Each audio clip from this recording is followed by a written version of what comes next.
Halo guys, balik lagi di channel Ceritain Film. Yang kali ini kita akan bahas Pabrik Gula 2025, rilis tahun 2025. Cerita ini berlatar tahun 2003 di sebuah pabrik gula tua yang ada di pedesaan terpencil Jawa Timur. Film ini diawali dengan kedatangan sekelompok pemuda yang ingin mengadu nasib sebagai buruh musiman selama musim panen tebu. Ada Endah yang diperankan Ersha Aurelia. Terus ada Fadil yang diperankan Arbaniasis dan teman-teman mereka seperti Dwi, Hendra, Wati, Ningsih, serta Frankie. Mereka bersemangat banget karena kerja di sini gajinya lumayan buat bantu ekonomi keluarga. Sesampainya di sana, mereka disambut oleh suasana pabrik yang sangat suram dan kuno.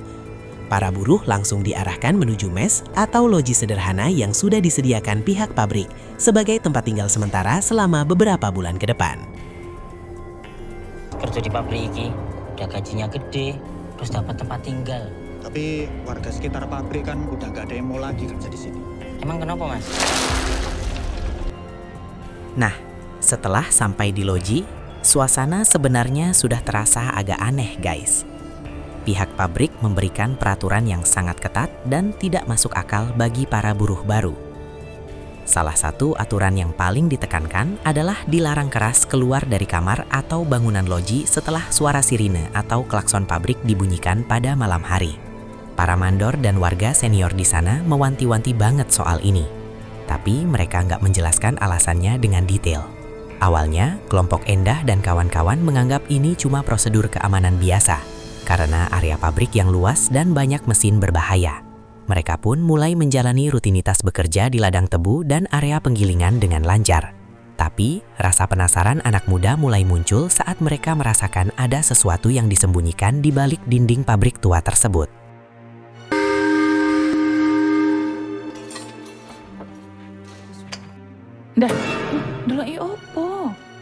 Malam pertama pun tiba. Dan inilah awal mula petaka dimulai. Di tengah malam yang sepi, Endah tiba-tiba terbangun karena mendengar suara-suara aneh di luar loji. Padahal saat itu sirine sudah berbunyi lama. Karena penasaran, Endah nekat melanggar aturan dan keluar sendirian. Dia melihat ada sosok misterius yang berjalan menuju gudang barat, area yang sebenarnya terlarang untuk dimasuki. Endah mengikuti sosok itu sampai ke sebuah bangunan tua di pojokan pabrik. Di sana, dia malah mendengar suara alunan musik gamelan yang sangat merdu, tapi bikin merinding. Saat dia mengintip lewat celah jendela, Endah syok melihat pagelaran wayang kulit yang sedang berlangsung di dalam gudang kosong tersebut.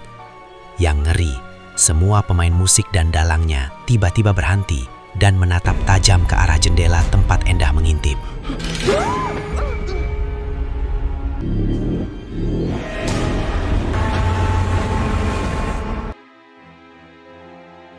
Setelah kejadian di gudang itu, kondisi Endah berubah drastis, guys. Dia jadi sering melamun, pendiam, dan tatapan matanya kosong, seperti orang yang kehilangan jiwanya. Teman-temannya, terutama Fadil dan Wati, mulai merasa ada yang gak beres. Suhu tubuh Endah sering terasa sangat dingin seperti mayat. Dan dia sering berbicara sendiri dalam bahasa Jawa kuno yang gak dia pahami sebelumnya. Teror gak berhenti di situ saja, karena sekarang giliran buruh lain yang kena imbasnya. Suasana di pabrik yang tadinya sibuk dengan aktivitas penggilingan tebu, berubah jadi penuh ketakutan.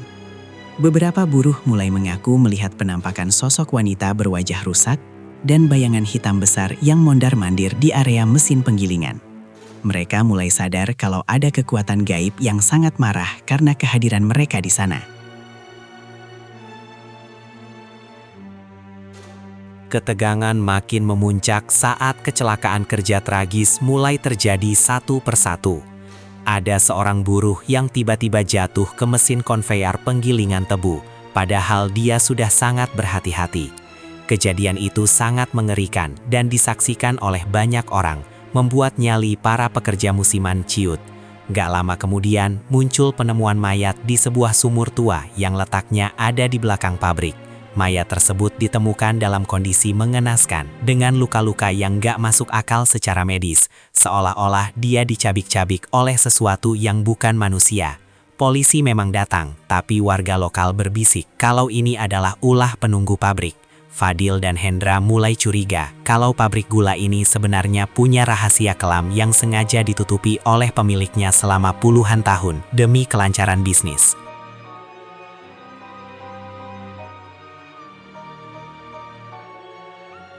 Nah, dari sini terungkaplah sejarah kelam pabrik tersebut melalui cerita seorang pekerja senior.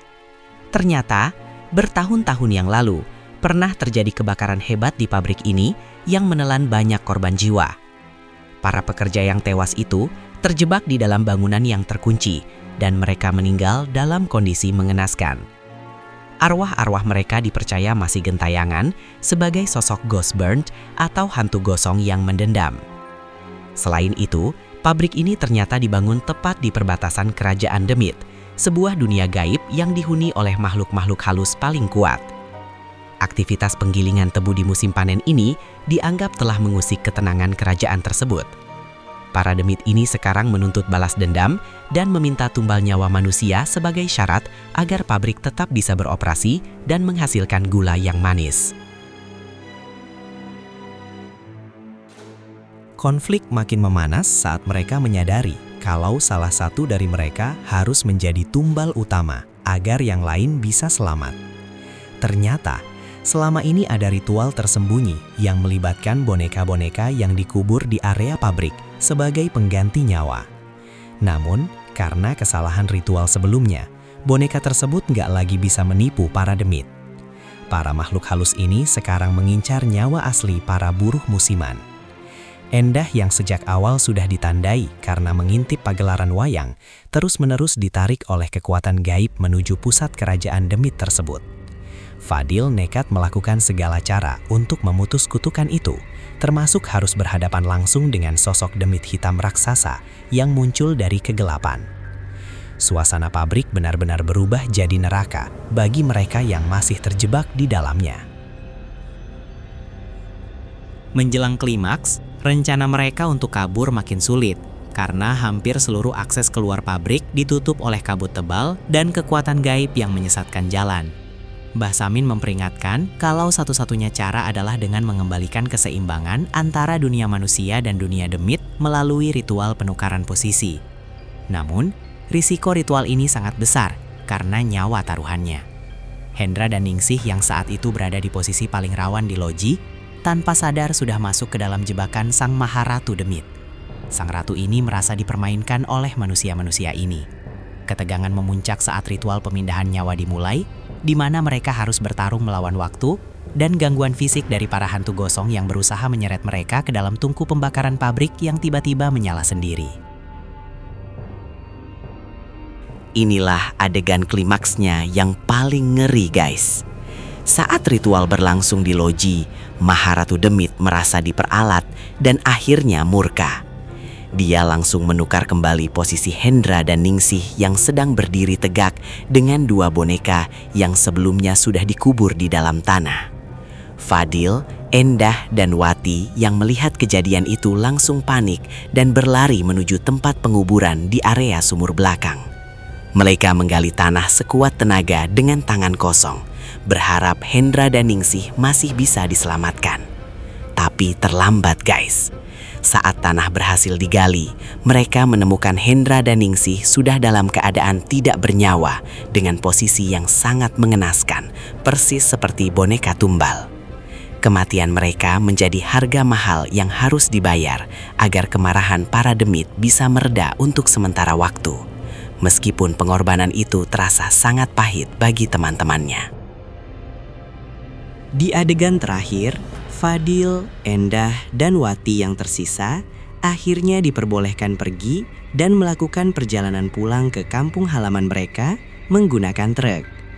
Namun, endingnya nggak berakhir bahagia begitu saja.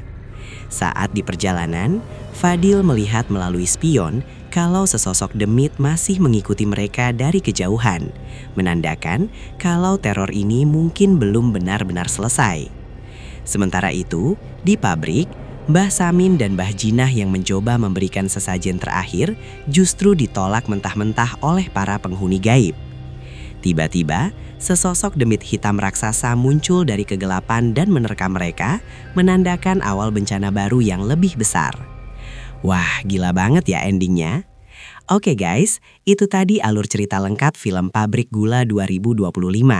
Jangan lupa buat like, komen pendapat kalian soal film ini, dan subscribe channel ini biar nggak ketinggalan recap film seru lainnya. Sampai jumpa di video selanjutnya.